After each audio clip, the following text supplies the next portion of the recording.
You are listening to Those Casual Reds with Casey Gayle, Jeremy Sanchez, and Mikey Douglas, only on LA Talk Radio.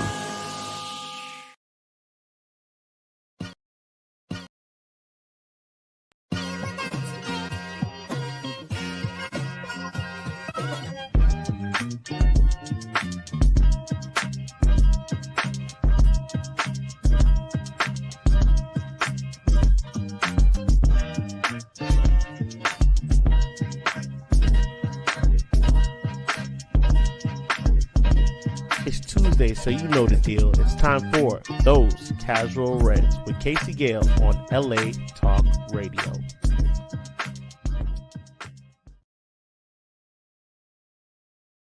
Happy Tuesday, Red Army. This is your boy Case. Let's get our sponsors in. This is brought to you by Baloran, Manukian, and Shagadian.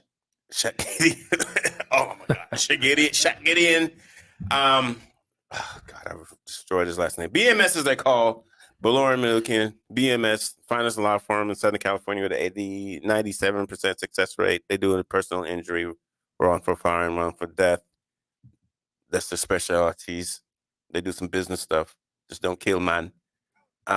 Even if you get pulled over and the popo's tripping on you, they will represent you, as they told me today. If I get in that situation, we got you. So I felt comfortable about that. You can call them at 747-444-4444 in the beautiful city of Sherman Oaks, California.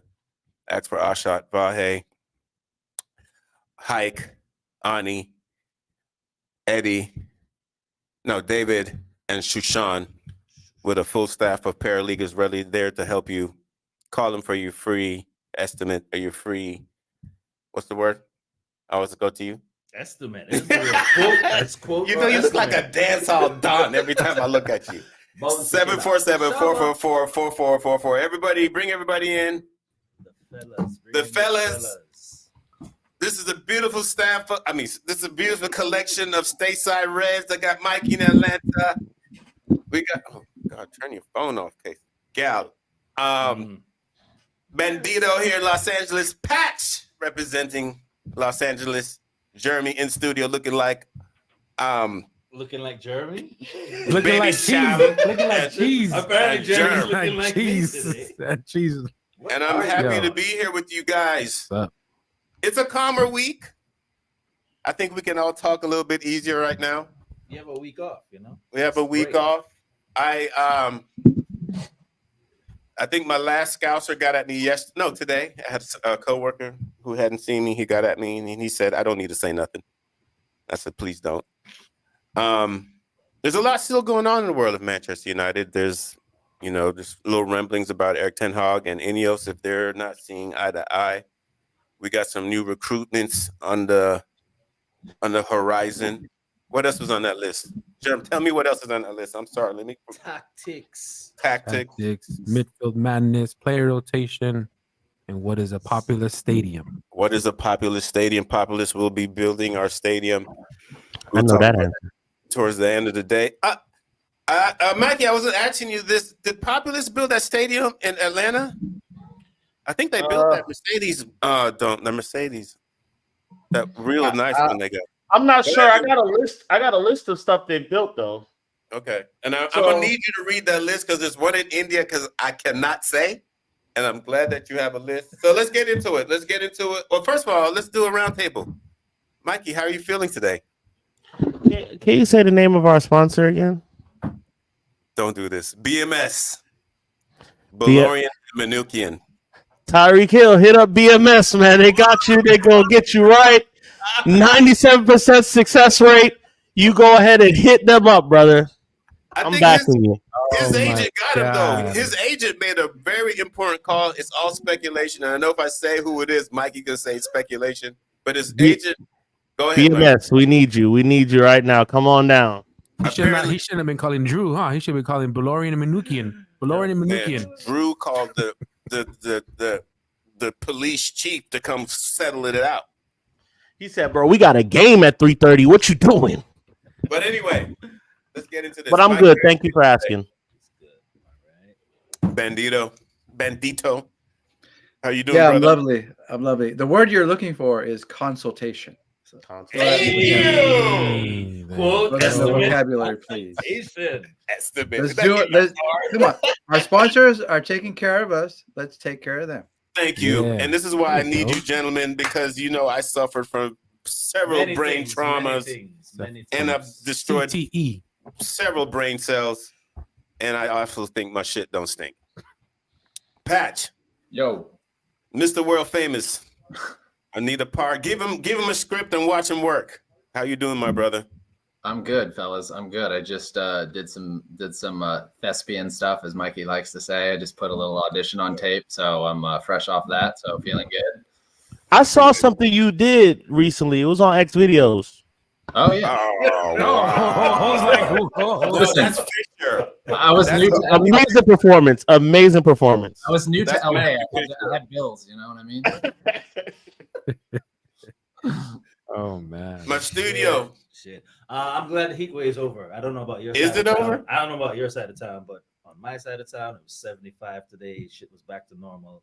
I was loving Damn, life. 75. This is That's good. lovely. I was loving life. Yeah, man. Yeah. 75 is beautiful. That is- Good weather and no Manchester United stress. It was a good day. No Manchester United stress at all. Germ, I'm back doing from his good. beautiful trip. Yeah, man. It's Vacay. it's good to kind of get away from all the noise that was going around.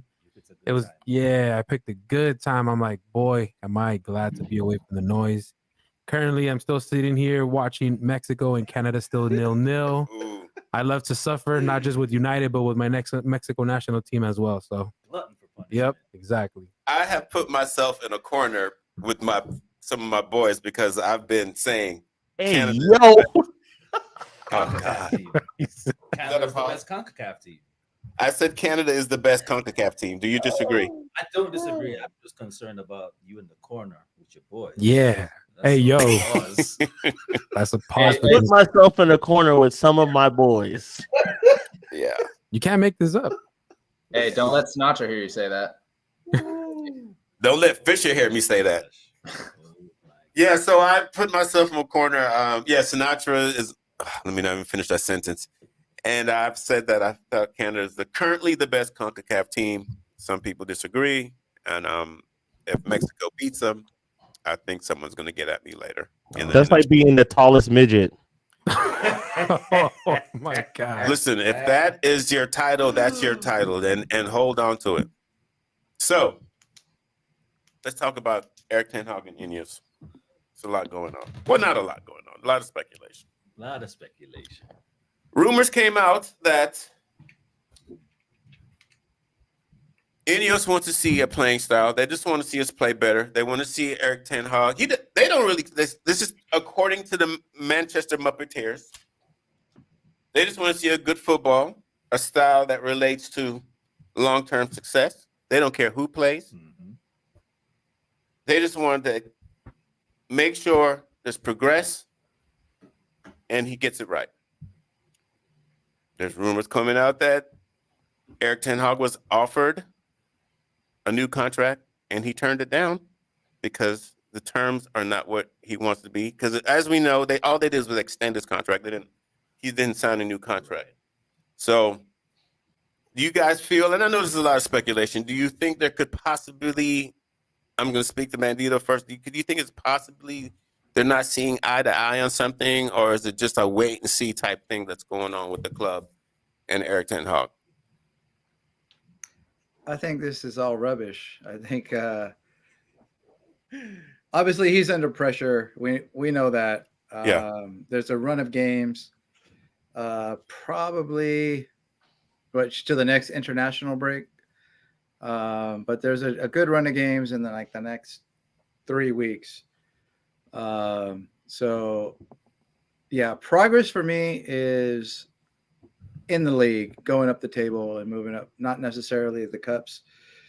I mean, that's what we want to see. There's a lot of people talking that Ineos has a structure. Now that they have a structure in, they want to see Ten Hag not be as hard-headed and stubborn as maybe he was in the past. Yeah. Not worrying about what Marcus Rashford did 2 years ago, not worrying about how much Anthony costs to come in, and just play people on form, be a little more pragmatic and not so rigid to, defensive styles and that kind of thing.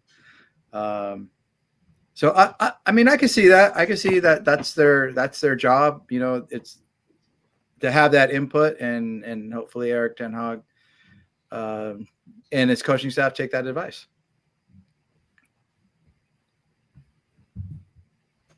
Anybody want to jump in? I agree with Bandino in terms of it's all speculation. I'm not buying it. However, if I am Ineos, or if Ineos is feeling the way I'm feeling, we feel like we're watching this man try to turn the Titanic around, and it's obviously going to be a process. But it's just like, yo, for the little bit of turns that we want, if you're like going to turn like a quarter turn every game, like I feel like we're looking for like some little improvements in the style of play. And for the last 2 games, we didn't see it, and we look terrible. And this is like carrying over from the previous season with this whole no style of play and this rubbish ball. It's gotten a lot better. I'll give you that. It looks like, especially I thought we looked good in preseason for sure. But if Ineos is like me, we're just like, yo, I just want to see more results. Like I feel like I'm not seeing anything. It feels like we're stuck in the mud.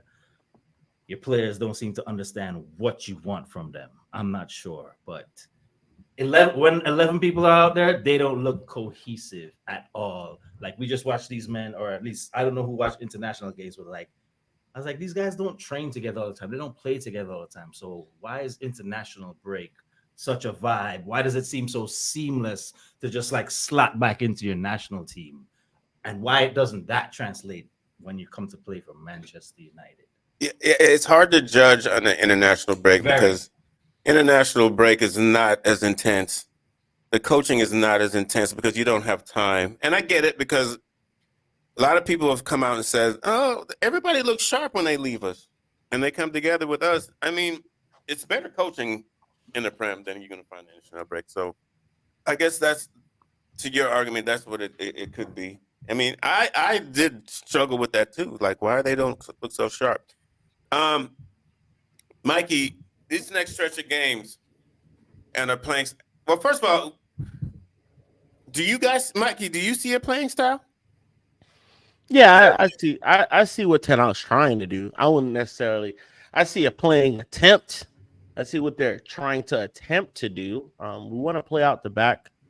Okay, the midfield I'm not too sure about, because there's in stages where we're kind of bunched, and there's times where we're like spaced out, and we're just too spaced out. And the times we're spaced out is where we get caught out, or like we're trying to play out the back, keep possession, press at time, right? But I'm not too sure what the hell we're doing up front, because there's times when we were putting what's his name, Xerxes off to play this little 9.5 on the wing type thing that listen, the guy's a 9. He's not a winger.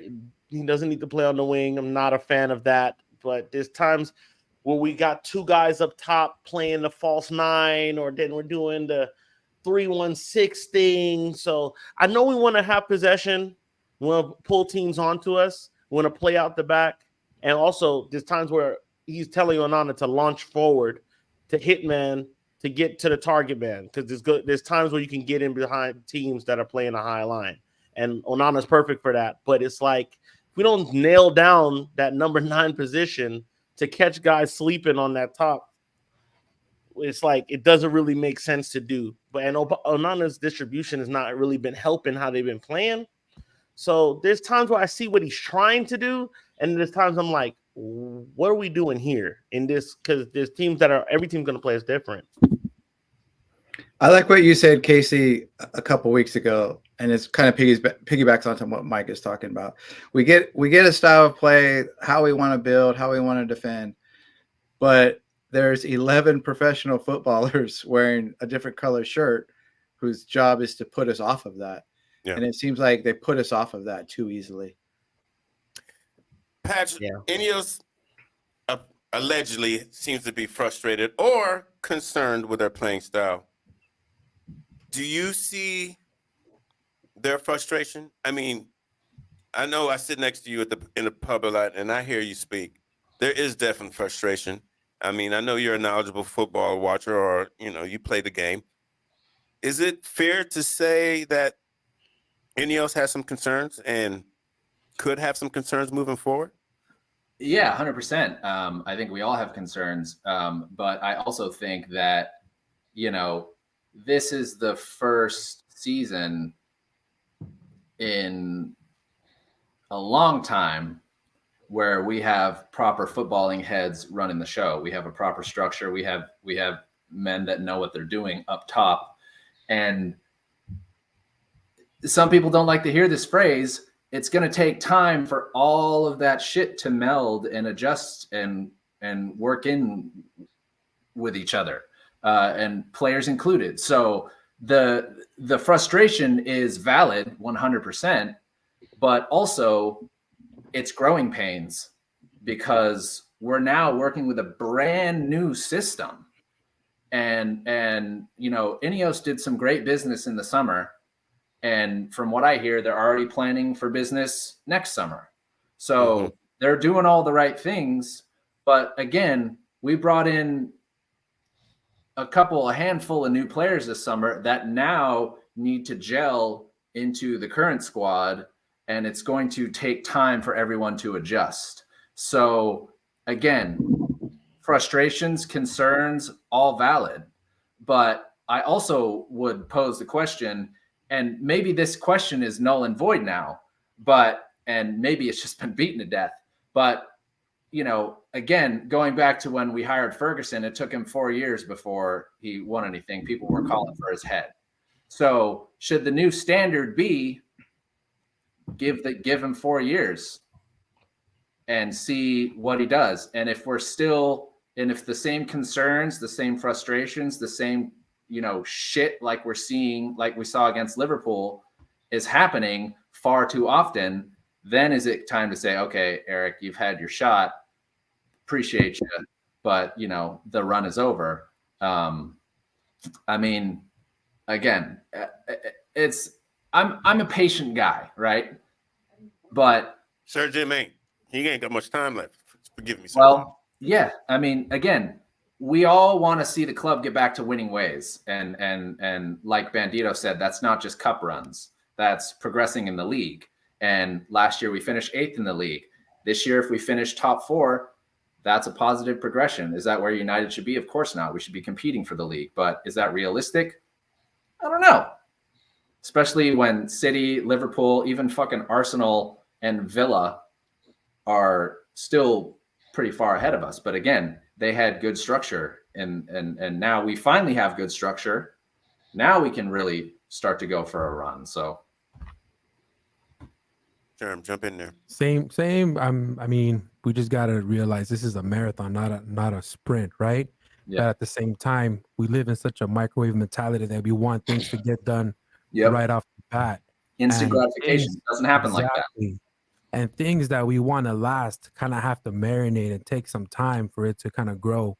But understandably so, we've been seeing this for so long that we want to see, once we already see these signings, we want to see that validation. Okay, this new structure, these new executives have got an actual squad out there.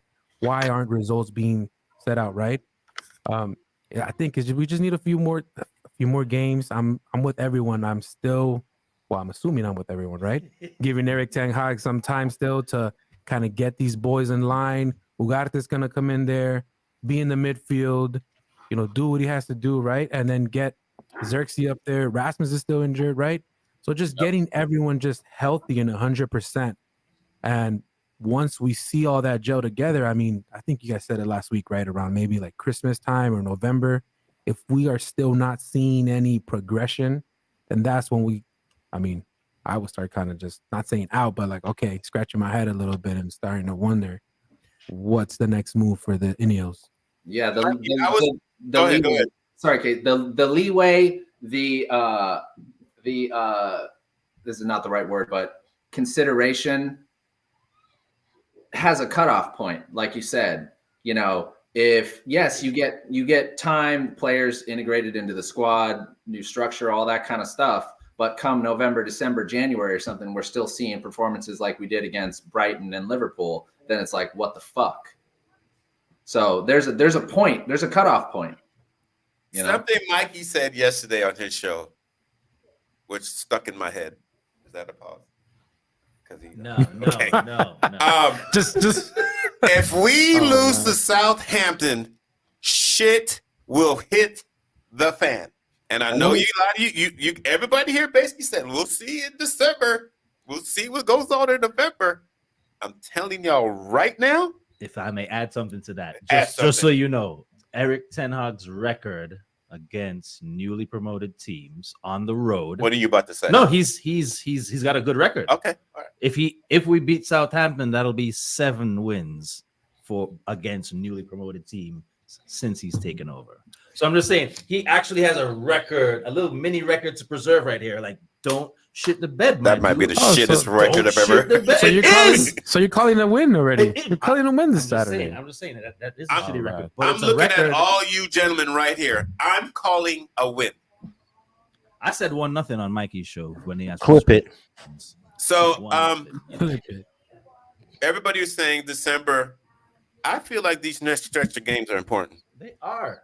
That's points right there. Because I was saying to Jeremy in the pregame, if he has a terrible run right here, Ineos might be thinking December, instead of thinking about bringing in players to help the squad, they might be, let's think about getting a coach. How do you guys feel about these next stretch of games for him?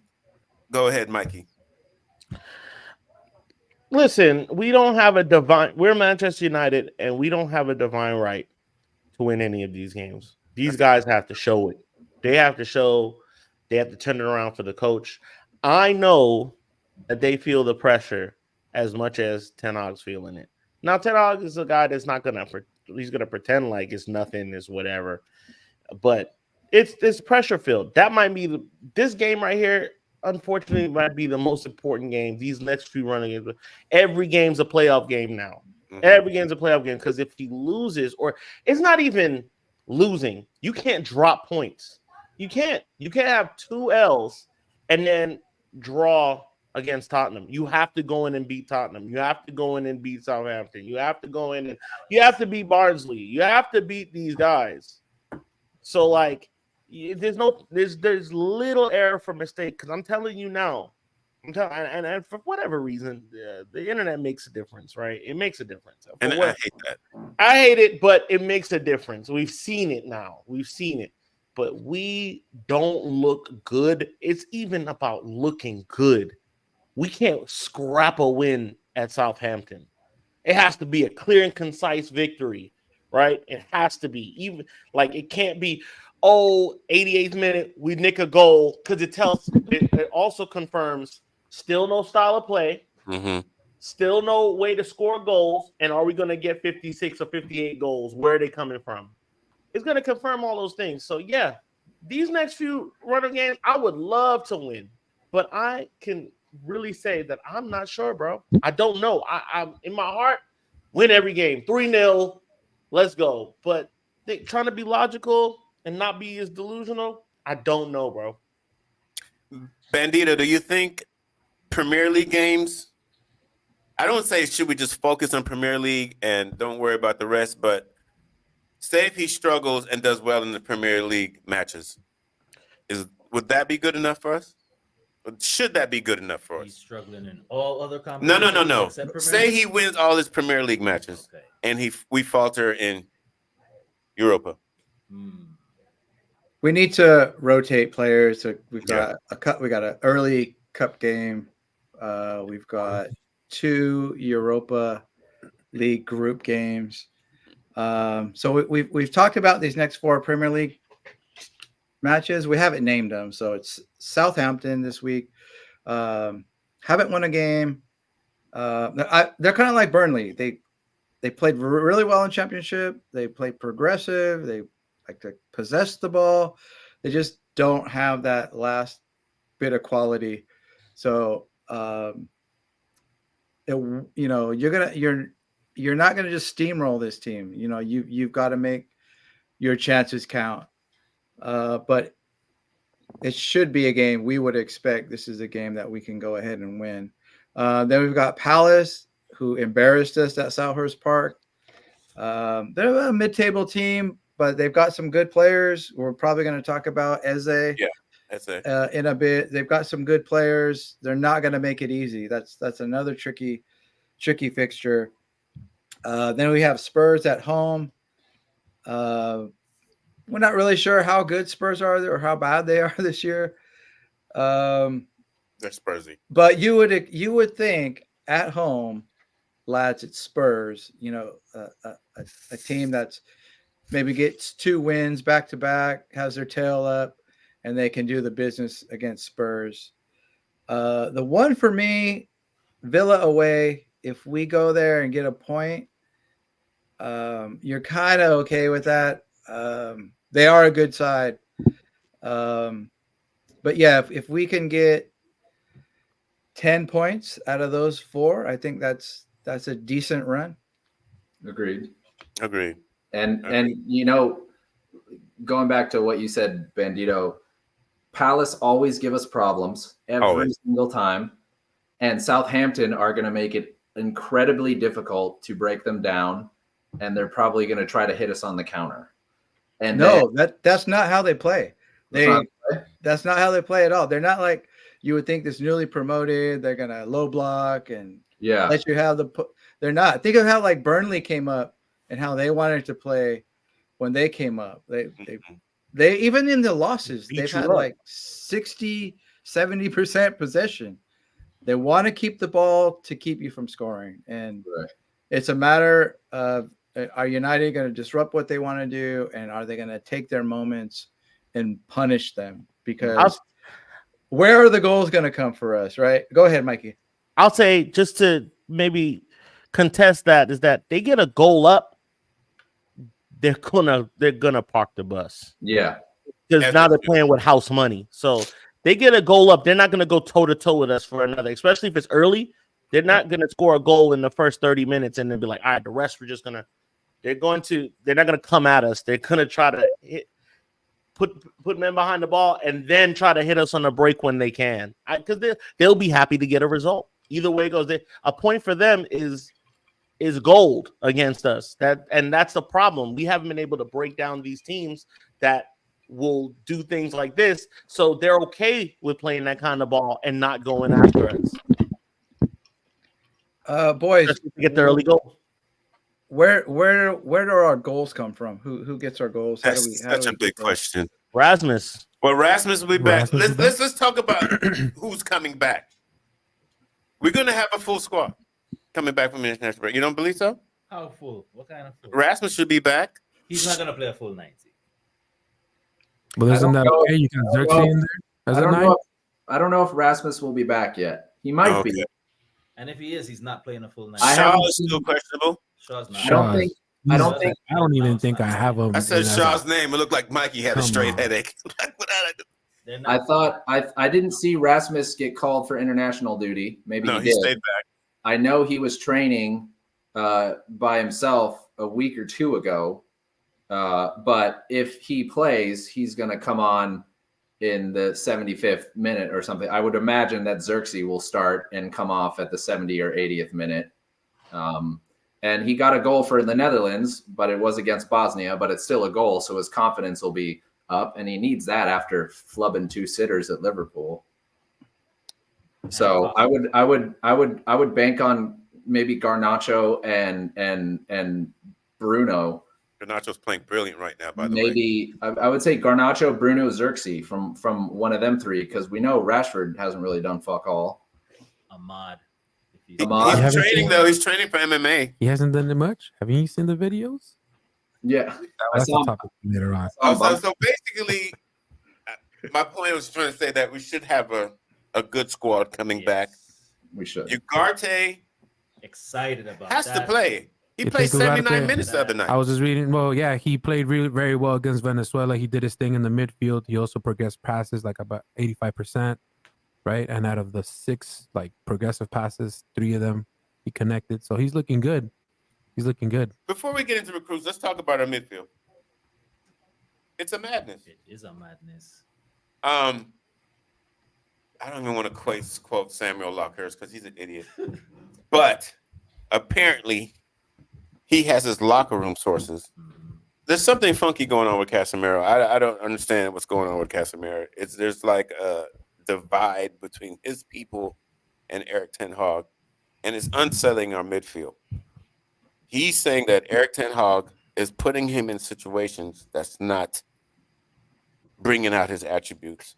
Cap. And Eric Ten Hag is making him struggle. Cap. And he's putting blame on Eric Ten Hag. Now, More cap. this is from his people, allegedly, and Samuel Lockhurst, who always seems he wants to tear the club down. I don't understand how this helps. Doesn't. Our Helps sell midfield. papers. I mean, in some ways you say you want to agree with Casemiro because I don't understand giving him all the space to run around. He has no legs. Mm-hmm. I'm excited to see Ugarte get involved because his work rate is you said amazing, but I know everybody's waiting to say something. No, that's His work rate is special. Would you agree, Pash, that bringing Ugarte into this midfield is just going to open? I'm scared to talk. Yeah, no, I mean, we all like to think so. I mean, we like to think that he was brought in for a reason to do just that. But then, you know, you wonder, and obviously, Kobbie Mainoo had a fucking fantastic season last season, but he's still a young kid. You know, you can't expect him to carry the weight of the midfield on his shoulders, which is, to me, seems like what he's being asked to do, which is kind of unfair. So hopefully Ugarte coming in, and whether he swaps in for Casemiro or maybe he swaps in for Kobbie and gives him a break. Either way, you know, we should see some more control in the midfield because I mean, how many times have we lost the midfield battle and it's fucking killing us? So that to me is one, aside from the lack of goals being scored, the lack of control in the midfield. You know, we're hoping we never replaced Michael Carrick. How long has it been? So maybe some of us are hoping that Ugarte. He looked good in the Legends game, by the way. What's that? He looked good in the Legends game. He looks good in the Legends game, Michael Carrick. Oh, okay. Yeah, fucking throw him on. Fuck it. We got Johnny Evans in there already. Legends game. No, but I, you know, maybe Ugarte, that's sort of the role he's being asked to fill. I don't know. I haven't seen much of Ugarte in terms of how he plays and his style and stuff like that. So, I mean, it's another midfielder that we desperately needed. So hopefully, you know, he can fill some sort of void that we've been. I asked the question last week: is this a tactical issue or is it a player issue? Is it a personnel issue with our midfield? I'd say it's personnel because, well, it's both. Because, like I said, player-wise, we sold Scotty. Scotty would have come on against Liverpool, not Collier. And you know, Scotty's good for a goal or two. But you know, I know. Some people don't rate Scotty. I thought he was a you know, he was a man of the team. So I got a lot of respect for Scotty. Whether or not he was a Manchester United player is another question, but I got a lot of respect for him as a player. He always carried himself professionally. So, you know, we're hoping Ugarte is a, you know, Scotty on steroids in the sense that he just is capable of more things. So I'm excited to see what he does. Hopefully he'll get some minutes and we'll get to see. Anybody want to speak on the midfield personnel or tactics? It's a little bit. I'm kind of agree with Patch. It's a little bit of both because if you know your personnel, right, and if you know Casemiro has no legs, and you see the midfield stretch out so much, is that tactical? Then is he telling him to stretch out that much? And as a Casemiro knowing himself that he doesn't have those legs, is he going to be telling Kobbie, hey, we got to stay a little bit more narrow instead of being exposed? So in that case, you need younger legs. And I'm assuming that's why they got Ugarte, right? Because he's going to be starting on that midfield. So, come on, Bandito, do you feel that? Like when I watch Casemiro, I don't feel like he has a veteran presence. Like I mean, I don't see him dictating. Like you go here, you do this, you do that. I just feel like he's so reactionary. I don't see that in Casemiro. and I don't want to say he has bad game awareness, but I just don't see that veteran calming influence in him because he looks rushed. Is that something that because he's maybe being played out of position, he feels awkward and he's just behaving wrong? Because I think Casemiro should be really like a captain out there. I don't even know. I think his leadership is there. Now, obviously, his timing and how much space he has to cover really throws off that gives off that rashness and that, why is he lunging at balls and stuff like that. But if you go back to what you first said about possibly what he's feeling, yeah, use your eyes. We're not using him in a way that's going to bring out his best attributes, and it's kind of setting the midfield up to fail. So yeah, bringing in Ugarte, his job is to win the ball back. He's not great at line breaking passes. Doesn't got that tight control like Kobe. He's not, he doesn't have Hollywood passes like Bruno.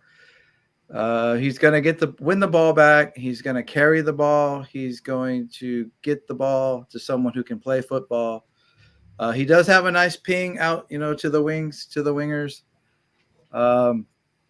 So that's what I expect to see from him. And what I would like to see from the midfield, I want to see Bruno dropping a little further back. I don't know. I know he's got a great work rate and he can press very high, but when he's up, sometimes he's the furthest player up, and that really stretches out the midfield.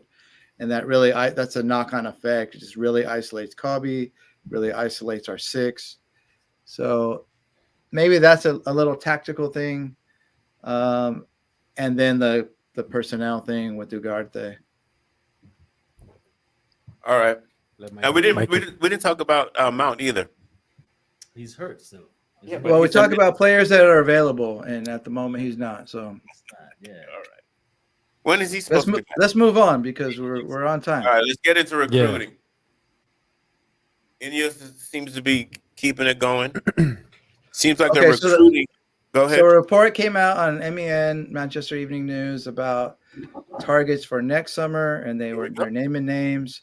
They're talking about Eze from Palace, Branthwaite again from Everton, and they're talking about a replacement for Luke Shaw and maybe another midfielder. So the replacements. Who's a Lokoko, Edie Nori, Robinson, Kirkes, and there's some players from the Premier League like Robinson, Fulham, American International. There's some Spanish players. So it looks like they are at the same mindset of Mikey and ready to move on from Luke Shaw. And that's why Ten Hag should be concerned. Because they're not just recruiting players. Mikey, is it a movement for moving on from Luke Shaw, or is just like our left back situation is horrible? No, I mean, bro, if you can't play 60% of the season, I don't want you to be Bruno.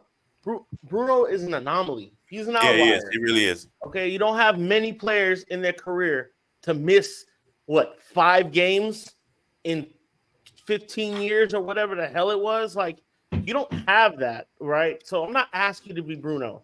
And like, I understand that injuries also are like you can't script those. They just happen. But it's been a consistent thing. So it's not personal with Luke Shaw. I think he's a good player, but the experiment's over. The experiment is over. I'm tired of having Luke Shaw's gonna be fit.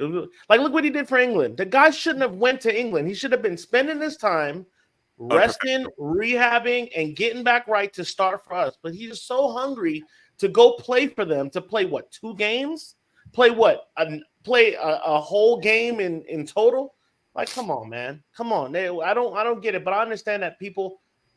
This game is short, so you got to take what you can get. But now, look, you're gone again. We don't have you. And now the question, it just looms over your head. If he comes back and he plays 30 games, I'm happy. I'll take that, but I don't see it. I just don't see it. Patch, jump in there. Yeah, no, there's a couple people that I had on my personal list, I suppose, that I think would be good. One of them is, and maybe they have gone to another club that I missed, or they signed contract extensions or whatever. But and I know this guy, I think was being considered, Theo Hernandez. I think he's at PSG. He's one of the best left backs in the world. He has a good offensive threat. He does the overlapping runs. Alejandro Baldi, I think is his last name, from Barcelona. He's young, talented left back. He's good in possession. He has good attacking instincts. And he kind of mirrors Shaw's style of overlapping runs and crossing options, which is why, him and Rashford always had a good link up, because they seemed like they were pretty in sync with and then Purvis Estupiñán. Is he at Brighton? I'm not sure. But he's got a strong balance between defense and attack, good crossing ability, and he has positional awareness, excuse me. And he's going to be more affordable. So like one of those three would be good. I don't know price tag wise or even if they're on the market, but I'm with Mikey. I kind of think the experiment with Luke Shaw is over. I love Luke Shaw when he's available. He's fantastic. When he's fit, he's great. But he's just not fit ever. Like it's him and Mount are having a competition for who can miss the most games. And we just can't afford to not have a left back, and we can't afford to play Delo out of position, even though he could do the job as a left back. He's not a left back. So we got to have people playing the right position. So Studio, what do you guys think about Eze? His buyout clause is 68 mil. Pay it. Yeah, I say pay it too. He's the right profile for the team. We've done such a good job this past year of our net spend that we can actually make some moves. Does he? Let me just. Does he look like a United player? Does he pass the eyeball test? I think so. Yep. I think so. I mean, 100%. You got to know in here, Bandito. That's clear to me. Okay, talk about it. Why a no for you? Just based on my fantasy experience with him. About 8 goals, I think. Like that. Like I get 2 points for like 6 weeks, and then he'll have a breakout game, and then he goes back to 2 and 1 points. I'm just like, you disappear too much. Like he's not a stat monster, right? Right. He's not a stat monster, but okay. Look who he's playing for. But when for me, he passes the eyeball test. He looks I agree with confident. He likes to play well against. He looks a baller.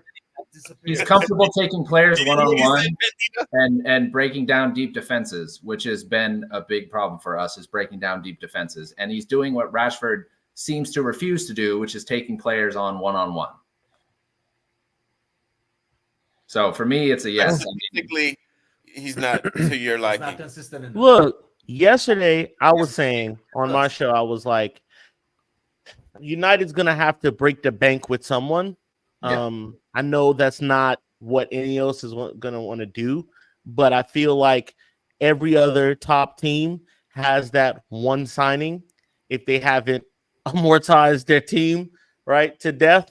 But everybody has that one guy that they spent 60 or 70 million that's up in the upper echelon, right? Now we have a guy that we paid it was 83, and that was Anthony. Can't do that again, right? Okay, but we've seen Eze. We've seen what he can do in real time. The guy for us last year to buy was Elise. Mm-hmm. That was the guy to buy. Okay, Yeah. we missed that. Okay, that's fair. If you're we gonna flashed the get cash both on him, of I would have been happy there. But the next guy to buy for whatever 60-some million, I would sleep well knowing we spent that. Cause I know we'll get the money back. I know we get it back in performance. And he's Premier League proven. Yes, I like the Premier League proven part for me, actually. There's a guy, though, and I thought that he that plays for Napoli. I can't say his name. He plays on the wing. Yeah. Are you talking about the dude Preacher. from Georgia? Is that this happening? Yeah. I like Yeah. that too. I seen him play a lot like a year before. That's So, what I like, said not last night. I happening. said he's 23 That years guy- old and we should pay money. Whatever he wants, write the check now. Write it right now. Right? He's really good. He's a baller, and not just that. He gets after it. He runs. Creative. I saw him last year. Creative, links up well with his number 9. He's a baller, man. He's a baller. Yeah, I think the Rashford days are coming to the. If we don't start seeing something, especially come Christmas, I think we're going to start looking like we got to get a Rashford replacement. Him and Ten Hag, I don't maybe. see him leaving. You don't see him leaving at all? No, look at the wages he's on. Yeah, and that's a great point. Why Let me leave? MEFC Charlie said, "Glory, glory, Man United." MEFC Charlie said, "Another right back to United looking at." Another right back. Any other recruitment you guys want to talk about? I like that guy from Napoli, though. I forgot to bring him He's a up. baller. I think Yeah. he's a ball. Not just that, but they're known for their fitness level there too, so we don't got to worry about that. It's all the Okay, let's carbs get and into the this pasta. populous stadium thing real quick. I found this little article in Populous talking about them and Manchester United. It says here, this is their response to getting our contract. It says, for the past 30 years, Populous has designed stadiums that redefine the way we watch sports. Populous has left a mark all over the world, and I know Mikey has a list of stadiums and how they set their sights on and they have set their sights on Manchester United, Old Trafford. According to recent reports, Populous has recommended a complete demolition of the aging stadium and contracted a $2 billion contract a £2 billion masterpiece. This comes as no surprise, as they're known as to create a cultural asset rather than functional exercises, standing to no longer just be the end of themselves, becoming an entrance of urban regeneration. Part of Populous' goal is to turn these buildings and their decaying surroundings into a vibrant community. Part of Populous' goal is to turn the stadium and its area places and shift, and has a no. I'll see. Yeah, we know that. We know that. get the We know point. the area. We know the area. Oh my God! That's like Jackson to no longer just be as the end of all Okay, these. you beat that one to death. But we know the area was needs investment, Yeah, and we don't just need a stadium. You know, we need something that works for the people of the community of Old Trafford, as Yes. far as jobs, the infrastructure there. That they kind of want to recreate what they have on the other side in the Salford Keys. Going match day, going to and from, so infrastructure around travel and train travel and that type of thing. It can't just be this big shiny stadium with beers that fill up from the bottom, right? So there's a lot of stakeholders, and we know that they have the task force. So Mayor of Manchester,